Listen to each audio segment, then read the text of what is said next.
ആലഞ്ചേരിയിലേക്കുള്ള വഴിയതാ? ആലഞ്ചേരി എന്ന് പറയുമ്പോ 2 ആലഞ്ചേരി ഉണ്ട്. അതിലെവിടേക്കാ പോണ്ടേ? ഭാഗവതരുടെ അടുത്തേക്കാണോ കുരുക്കളുടെ അടുത്തേക്കാണോ? ഭാഗവതരുടെ അടുത്തേക്ക് തന്നെ. അപ്പൊ കച്ചേരിക്കാ? കച്ചേരിക്ക് തന്നെയാ. പക്ഷെ കച്ചേരി നടത്തുന്നത് ഭാഗവതരായിരിക്കില്ല, ഈ ഞാൻ. അല്ലോ, വഴി പറയണോ? നേരെ പോയാൽ കാണുന്ന ഒരു പഠിപ്പുണ്ട്, അത് തന്നെ.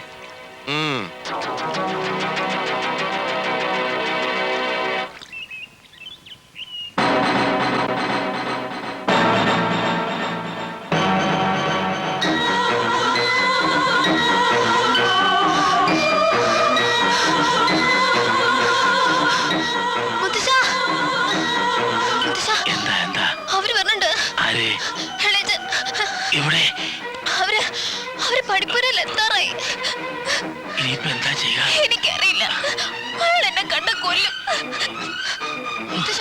ഇവിടെ നിൽക്കണ്ട.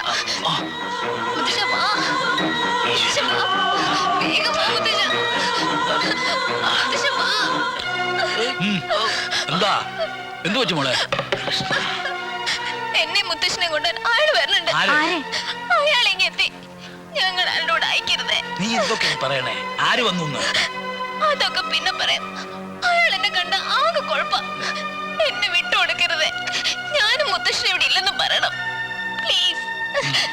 നിങ്ങൾ ഇവിടെ ഇരിക്കെ, ഞാൻ ഒന്ന് നോക്കി. മോൾ അവിടെ ഇരിക്കും.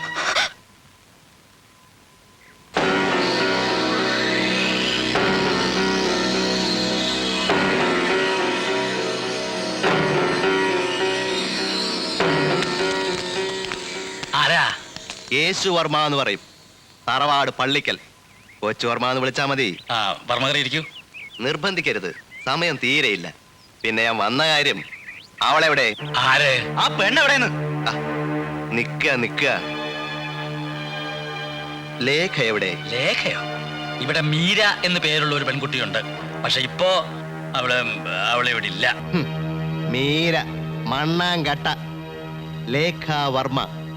അവളങ്ങനെ പേര് മാറ്റിയതുകൊണ്ടൊന്നും ഈ വർമ്മയുടെ നിന്ന് വഴുതിപ്പോവില്ല. നിങ്ങൾ എന്തൊക്കെയായി പറയുന്നത്? അതൊന്നും നിങ്ങളോട് പറയേണ്ട കാര്യമില്ല. അവളോട് മാത്രം പറഞ്ഞാ മതി വർമ്മയ്ക്ക്. അവളെ ആ കളവനെ ഇറക്കിവിടെ. ഞാൻ പറഞ്ഞല്ലോ, അവളിവിടെ ഇല്ല.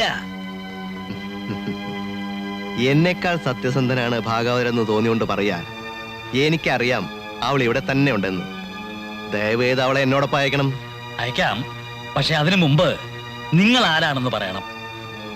ഞാൻ പറഞ്ഞല്ലോ, വർമ്മ. ഞാൻ പേരല്ല ചോദിച്ചത്, നിങ്ങളും അവളും തമ്മിലുള്ള ബന്ധം എന്താണെന്നാണ്. ബന്ധം? അതെ, നിങ്ങൾ അവളുടെ ആരാ? അച്ഛൻ. ഇല്ല, ഞാനിത് വിശ്വസിക്കില്ല. ഞാനാ അവളുടെ അച്ഛൻ.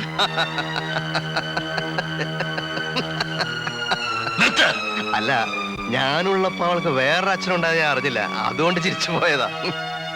അപ്പോ നാടകങ്ങൾ ഒരുപാട് അരങ്ങേറിയിട്ടുണ്ട് ഇവിടെ. നിങ്ങൾ പറയണതൊന്നും എനിക്ക് മനസ്സിലാവണില്ല. പറയാം. അവിടെ കുറെ പേര് വന്നിട്ടുണ്ട്. ഭാഗവതരെ വീടും ചോദിച്ചാ പോയത്. എന്തോ കുഴപ്പമുണ്ടെന്നാ തോന്നണേ. എന്താണ്? എന്റെ മകളാണ് അവളെന്ന് പറഞ്ഞാൽ നിങ്ങൾ വിശ്വസിക്കില്ല എന്നറിയാം. പക്ഷേ ഇപ്പൊ അവൾ എവിടുന്നാണ് വന്നെന്ന് അറിയുമ്പോ നിങ്ങൾ വിശ്വസിക്കും. അറിയോ നിങ്ങൾക്ക്? ഭ്രാന്താശുപത്രിയിൽ നിന്ന് ചാടിപ്പോന്ന പേഷ്യന്റ് ആണ് അവള്. ഇല്ല, ഞാനത് വിശ്വസിക്കില്ല.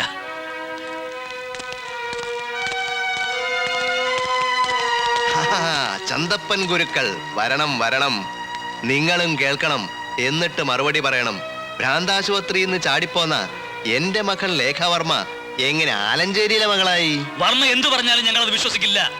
അവൾ എന്നോട് പറഞ്ഞത് മുഴുവൻ സത്യമാണ്. കാർത്തൂന്റെ കഥയടക്കം. സത്യം.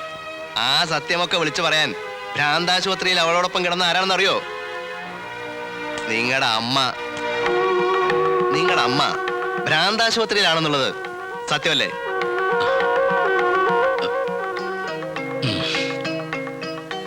അവര് വിളിച്ചു പറയണ ഓരോ കഥകൾ കേട്ടാണ് ഇവൾ അവിടുന്ന് ചാടിപ്പോന്നത്. കൂടെ വേറൊരു ഭ്രാന്തൻ കിഴവൻ, ജോർജ് വർഗീസ്. അയാൾ ഉണ്ടാവുമല്ലോ അകത്ത്. കെട്ടിലമ്മ നാട് കടത്തിവിട്ട കാർത്തു ഗർഭിണിയായിരുന്നു എന്നുള്ളത് സത്യം. അത് 25 വർഷം മുമ്പ്. ഇപ്പൊ മകളായി വന്ന മീരയ്ക്ക് 18 വയസ്സേ ഉള്ളൂ എന്നുള്ളതും സത്യം. ഈ കള്ളക്കഥയൊന്നും മനസ്സിലാക്കാനുള്ള സാമാന്യ ബുദ്ധി പോലും ഇല്ലേ ആലഞ്ചേരി തമ്പ്രാക്കൾക്ക്? എന്റെ ദേവി. ഇനിയും നിങ്ങൾക്ക് തെളിവാണെങ്കിൽ മെന്റൽ ഹോസ്പിറ്റലിൽ ഒന്ന് അന്വേഷിക്കാം. പക്ഷെ അതുവരെ കാത്തേക്ക് എനിക്ക് സമയമില്ല. എനിക്ക് അവളെ കൊണ്ടുപോകണം ഇപ്പൊ തന്നെ. നിങ്ങൾക്ക് അവളെ കൊണ്ടുപോകാം, പക്ഷെ ഇപ്പോഴല്ല. ഞങ്ങൾക്കൊന്ന് ആലോചിക്കാൻ സമയം തരണം. സത്യം അറിയണം. അതിനിടയിൽ നിങ്ങൾ പറഞ്ഞത് സത്യമാണെന്ന് ബോധ്യമായാൽ നിങ്ങൾക്ക് അവളെ കൊണ്ടുപോകാം. അല്ലെങ്കിൽ ഓക്കെ, നിങ്ങളുടെ വിഷമം എനിക്ക് മനസ്സിലാവുന്നുണ്ട്. ഒരാഴ്ച, അടുത്ത ഞായറാഴ്ച ഞാൻ വരും. പറയാനല്ല, കൊണ്ടുപോകാൻ. അത് അവളോടും പറഞ്ഞേക്ക്. വരട്ടെ.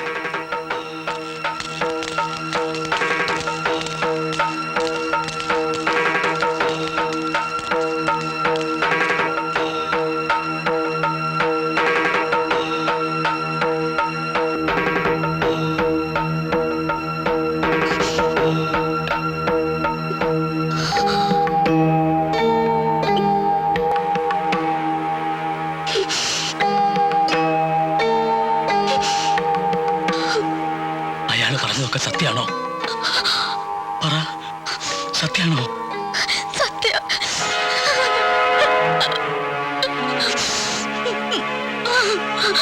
സത്യം.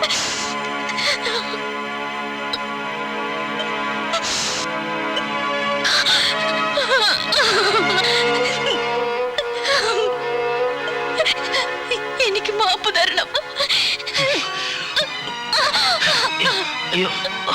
അയാളുടെ അടുത്ത് നിന്ന് രക്ഷപ്പെടാൻ എനിക്ക് വേറെ വഴിയില്ലായിരുന്നു. എന്നെ വേണം കൊന്നോളൂ, എന്നാലും അയാളോടൊപ്പം എന്നെ പറഞ്ഞേക്കരുത്. കുഞ്ഞു പറഞ്ഞൊക്കെ സത്യം. ആ വാക്കിന് മിണ്ടിപ്പോകരുത്. ഒരിക്കൽ നിങ്ങൾ പറഞ്ഞില്ലേ കുറെ കഥകള്? അച്ഛാന്ന് വിളിച്ചപ്പോ എല്ലാം മറന്ന് ഞാനതങ്ങ് വിശ്വസിച്ചു, ആശ്വസിച്ചു. ഇപ്പൊ അയാളും എന്ന് പറയണു വേറൊരു കഥ. ഇനി ആ കഥയും മാറും. കഥകൾ ഒരുപാടുണ്ടാകും ഇവിടെ. അതെല്ലാം വിശ്വസിക്കാനും ബലിയാടാവാനും നമ്മളൊക്കെ ഉണ്ടല്ലോ അല്ലേ? ഞാൻ പറയുന്നൊന്ന് വേണ്ട. ഒരു ഭ്രാന്തി പെണ്ണിന് സമ്മാനമാണാനുള്ളതല്ല ആലഞ്ചേരി തമ്പ്രാക്കളുടെ ജീവിതം. ഈ നിമിഷം രണ്ടുപേരും ഇവിടെ ഇറങ്ങണം. പൊയ്ക്കോ, എങ്ങോട്ടെങ്കിലും പൊയ്ക്കോ. എന്റെ കൺമുമ്പിൽ എന്നെ കണ്ടുപോകരുത്. വേണമെങ്കിൽ ഒരാഴ്ച വടക്കേപ്പറമ്പിൽ താമസിക്കാം, അല്ലെങ്കിൽ എങ്ങോട്ടാച്ചാ പോവാം. അതൊക്കെ നിന്റെ ഇഷ്ടം. കുറച്ചു കാലം മകളായി കണ്ടുപോയതിന്റെ ഔദാര്യം കാണിക്കണമല്ലോ. അവസാനമായി ഞാൻ ഒരു വാക്കെങ്കിലും വേണ്ട. അവസാനമായിട്ട് പറയേണ്ട വാക്ക് ഞാനിതുവരെ പറഞ്ഞിട്ടില്ല. അത് പറയണതിന് മുമ്പ് ഇറങ്ങുക.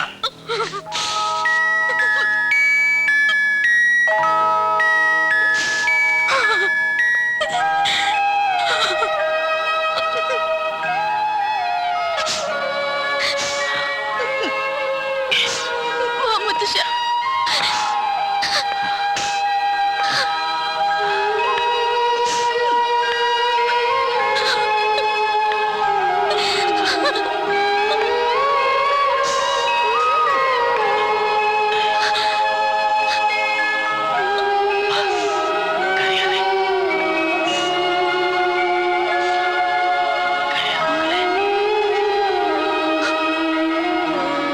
തമ്പ്രാക്കന്മാരുടെ ചങ്കും പറിച്ചോണ്ട് അവള് പോണത് താൻ കാണാനില്ലേ ചന്തപ്പ?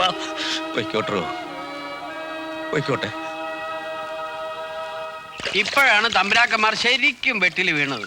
എടാ, ഈ വർമ്മയെ ആരാ നമ്മുടെ മുമ്പിൽ കൊണ്ടുവന്നെന്ന് അറിയോ? ആരാ? ദൈവം. അത് പിന്നെ എനിക്ക് അറിഞ്ഞൂടാ റൈറ്ററെ. അടുത്ത ഞായറാഴ്ച വരൂന്ന് പറഞ്ഞാ അയാൾ പോയിരിക്കുന്നത്. അയാൾ വരട്ടെ. അയാൾ വന്നാൽ സർവ്വവിധ സൗകര്യങ്ങളും ചെയ്തു കൊടുത്ത് നമുക്ക് അയാളെ സഹായിക്കണം. അവസാനമായി ഞാൻ ഒരു വാക്കെങ്കിലും വേണ്ട.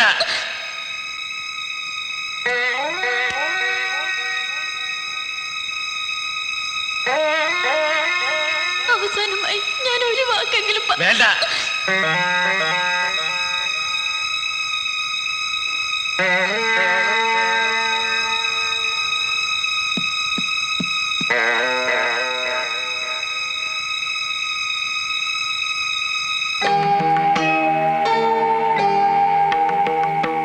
എന്താ യാത്തുകുട്ടി? എനിക്കൊരു മനസമാധാനവും ഇല്ല. ആ കുട്ടിയെ അങ്ങനെ ഇറക്കി വിടേണ്ടിയിരുന്നില്ല. ഞാനും അത് തന്നെ ആലോചിക്കായിരുന്നു. വടക്കേപ്പറമ്പിലേക്ക് അവള് പോയിട്ടില്ല. കരക്കാരും കണ്ടിട്ടില്ല. ഈശ്വര, നിന്റെ കുട്ടിക്ക് എന്തെങ്കിലും സംഭവിക്കുവാവോ? രാം വിഷമിക്കാണ്ടിരിക്കുക. അവൾക്കൊന്നും വരില്ല. കരിയാത്തനെയും കുട്ടിയെയും ഞാൻ തിരക്കാൻ അവരല്ലേ വരുന്നത്? എന്തെങ്കിലും വിവരം കിട്ടിയോ കരിയാത്ത? ഇല്ല അമ്പ്ര, ഇനിയിപ്പം പാടത്തിന് അപ്പുറത്ത് അന്വേഷിക്ക. നമുക്കൂടെ ഒന്ന് പോയി നോക്കാം. വാ. നടക്കി വഴി മാറി കൊടുക്കണ വഴി മാറി.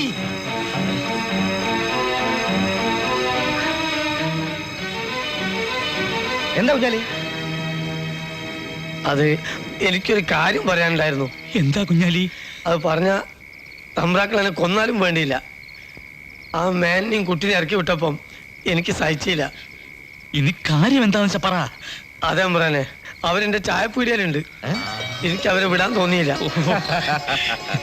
കുഞ്ഞാലി, നീ ആടാ തറവാട്ടി പറഞ്ഞവൻ. ചന്തപ്പ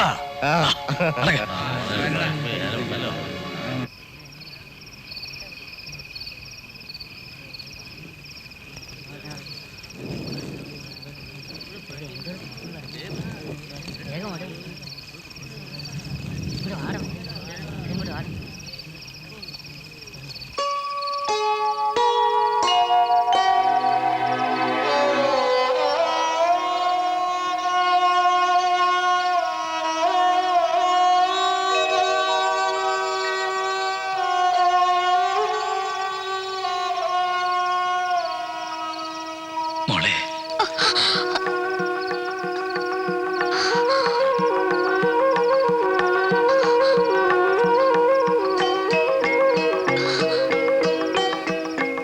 ആ നേരത്ത് ഓരോന്ന് കേട്ടപ്പോ പെട്ടെന്നൊരു ക്ഷോഭത്തില് എന്തൊക്കെയോ പറഞ്ഞുപോയി. അതൊക്കെ നീ മറക്കണം.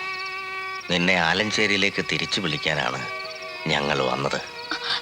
ഞാൻ പറ്റില്ല എന്ന് പറയരുത്. മേനും വരണം. ഞങ്ങൾ വന്നിട്ട് എന്തിനാ? ഏതായാലും അയാള് വന്ന് എന്റെ കുട്ടിയെ കൊണ്ടുപോകും. അത് ഉറപ്പാ. ഇല്ല, ആരും കൊണ്ടുപോവില്ല. അതെ, പറയുന്നത് ഞങ്ങളാണ്. ഇനി ഒരുത്തനും നിനക്ക് വേണ്ടി ഈ കരയിൽ കാലുകുത്തില്ല. വേണമെങ്കിൽ നിന്നെ അയാൾക്ക് വിട്ടുകൊടുക്കാമായിരുന്നു. കൊടുക്കാതിരുന്നതിന് കാരണം എന്താണെന്നറിയോ? കുറച്ചു കാലമെങ്കിൽ കുറച്ചു കാലം അച്ഛന്റെ സ്ഥാനത്ത് നിന്ന് നിന്നെ കണ്ടുപോയില്ലേ? മോള് കരയണ്ട.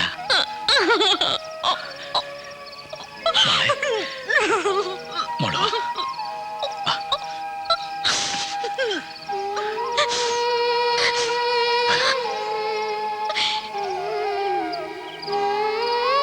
എനിക്ക് 6 വയസ്സുള്ളപ്പോഴാണ് എൻ്റെ അച്ഛൻ മരിച്ചത്.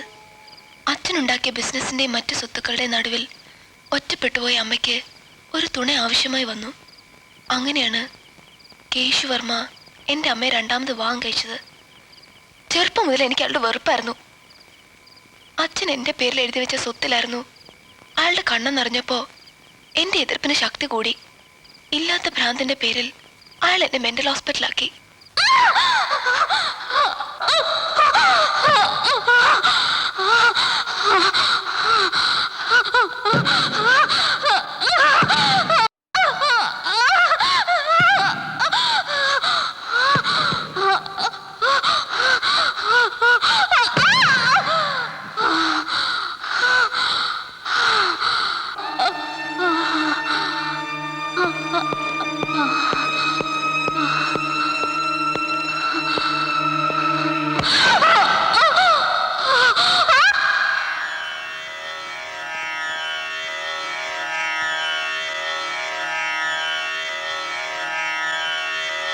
ഭ്രാന്തില്ലാതിരുന്ന എന്നെ എല്ലാവരും ഭ്രാന്തിയെന്ന് വിളിച്ചപ്പോൾ സ്നേഹത്തോടെ എന്നെ തഴുകി ഉറക്കാൻ ഒരാൾ വന്നു. ആലഞ്ചേരിയിലെ കെട്ടിലമ്മ.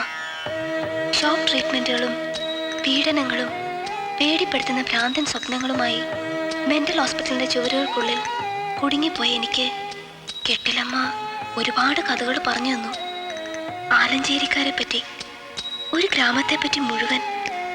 അതിലൊന്നായിരുന്നു കാർത്തൂൻ്റെ കഥയും.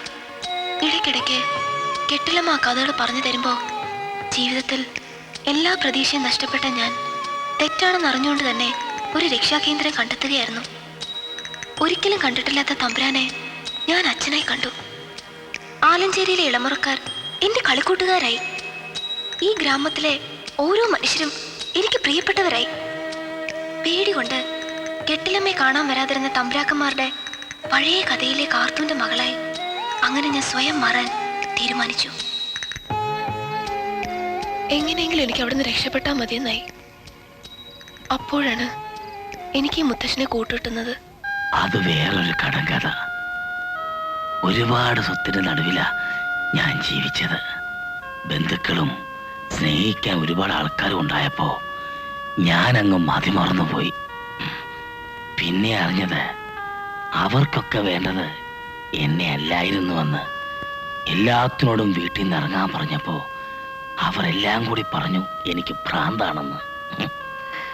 അല്ലെന്ന് പറഞ്ഞിട്ട് ആര് വിശ്വസിക്കാൻ?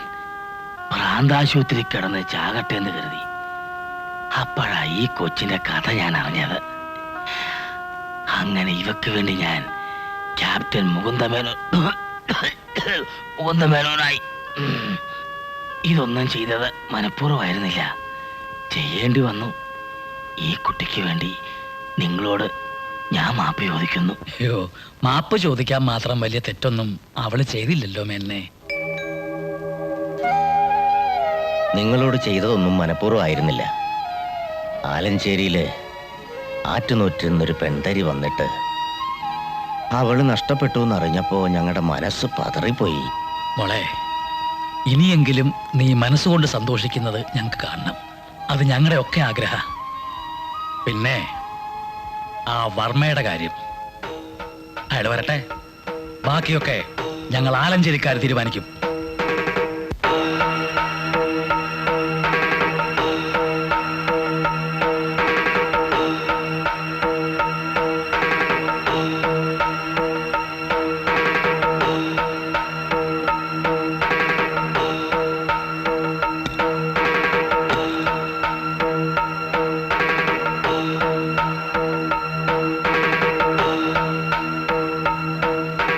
പടച്ചോനെ, അവര് വരുന്നുണ്ട്. അതാ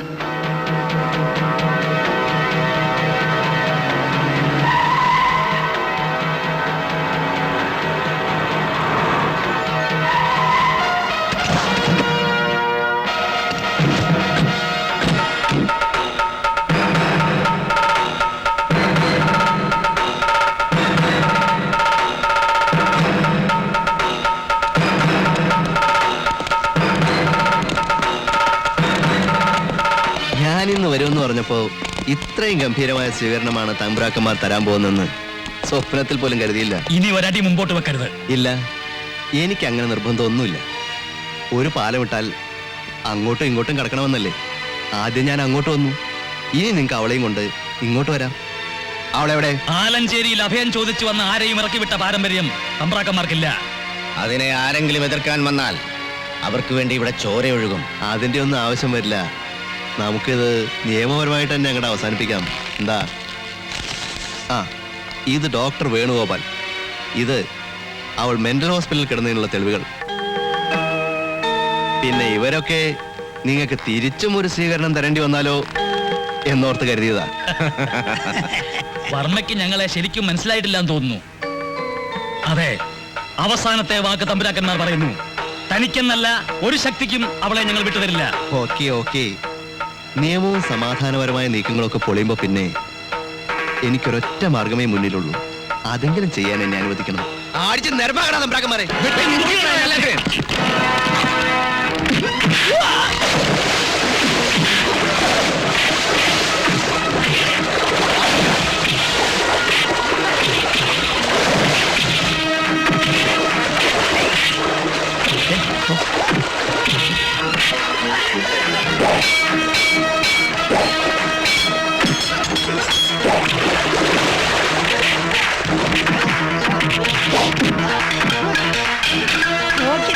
ചെല്ല് കുഞ്ഞായപ്പളെ, കുറച്ചും കൂടി സ്ട്രോങ് ആയിട്ട് മതി.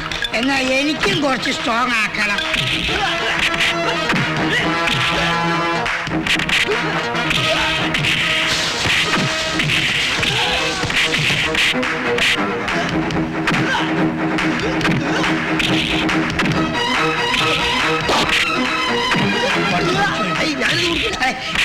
കുടിച്ചാല് അടിക്കുള്ള ധൈര്യം കിട്ടും. ധൈര്യം കിട്ടും. കുറച്ചുകൂടി കുടിച്ചാൽ കുറച്ചുകൂടി. ഇപ്പഴെങ്ങനെ?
അവന്മാരാ സാറേ,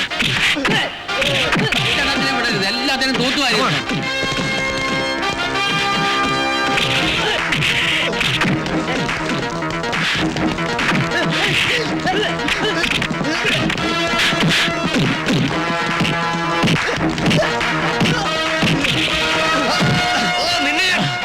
സാർ, ഇവരെ അറസ്റ്റ് ചെയ്യണം സാർ. ഇവൻ എന്റെ മോളെ തടഞ്ഞു വെച്ചിരിക്കുകയാണ് സാർ. ഞങ്ങൾ ആരെയും തടഞ്ഞു വെച്ചിട്ടില്ല. തന്നെയുമല്ല, സത്യം മുഴുവൻ അറിയുമ്പോ സാറിന് മനസ്സിലാവും ആരാണ് കുറ്റവാളിയെന്ന്. എന്ത് സത്യമാണോ നിങ്ങൾക്ക് പറയാനുള്ളത്? അവളുടെ സ്വത്തിന് വേണ്ടി രണ്ടാനച്ഛനായ നിങ്ങൾ അവളെ ഭ്രാന്തിയായി മുദ്രകുത്തി ഭ്രാന്താശുപത്രിയിലാക്കിയ കഥ, അവളെ പീഡിപ്പിച്ച കഥ. ഇവന്മാര് പറയുന്ന കള്ളക്കഥകളൊന്നും കേട്ട് സാറ് വിശ്വസിക്കരുത്. ആ പെണ്ണിനെ പിടിച്ചു വെച്ചതിന് തമ്പ്രാക്കന്മാർക്ക് എന്ത് ന്യായ പറയാനുള്ളത്? എന്ത് ന്യായമാ പറയാനുള്ളതെന്ന് കേൾക്കണോ ചേക്കുട്ടിക്ക്? കേൾക്കണം. ഇവളെ തടഞ്ഞു വെക്കാൻ നിങ്ങൾക്ക് എന്ത് അവകാശമുള്ളത്? അവകാശം ഉണ്ടോ? ജന്മം കൊണ്ടല്ലെങ്കിലും സ്നേഹം കൊടുത്തതിന്റെ പേരിൽ എന്റെ മകളായി കണ്ടതിന്റെ അവകാശം, ഇയാളുടെ മകന്റെ ഭാര്യയായതിന്റെ അവകാശം.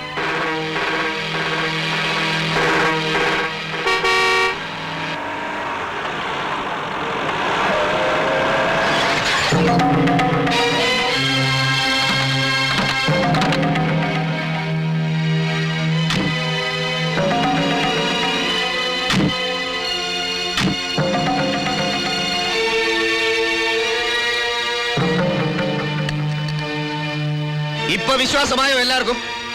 എടി നിന്നെ ഞാൻ സാർ, ഇവർ പറഞ്ഞ എല്ലാം കള്ളമാണ്. ഇവളെ എനിക്ക് വിട്ടുതരണം. എന്നിട്ട് എന്തിനാ കൊണ്ടുപോയി കൊല്ലാനോ? അത് മുഴുവൻ ഭ്രാന്തിയാക്കാനോ? സർ, ദയവേദന ഇയാളോട് പായിക്കരുത് പ്ലീസ്. ഇനി ഇവളെ ഇവിടുന്ന് ആർക്കെങ്കിലും കൊണ്ടുപോകണമെന്നുണ്ടെങ്കിൽ എന്റെ സമ്മതം കൂടി വേണം. സാറിന് ഇപ്പൊ മനസ്സിലായി കാണുമല്ലോ സത്യം എന്താണെന്ന്. സാറേ, ഇനിയും ഇയാളെ നിയമത്തിന്റെ കയ്യിൽ നിന്ന് രക്ഷപ്പെടാൻ അനുവദിക്കരുത്. ജീവിക്കരുള്ളൂ സാർ. ഞാൻ ഒന്ന് പറഞ്ഞോട്ടെ. താനൊന്നും പറയണ്ട, ജീവിക്കരുള്ളൂ. സാറേ, ഇവരൊറ്റയ്ക്കല്ല. എല്ലാത്തിനും പിടിച്ചു കൊടുക്കണം. എന്താണ് നോക്കിയത്? താനും കേരളൂ. അളിയൻ നിന്നെ രക്ഷിക്കുന്നു. സന്തോഷമായിട്ടില്ല.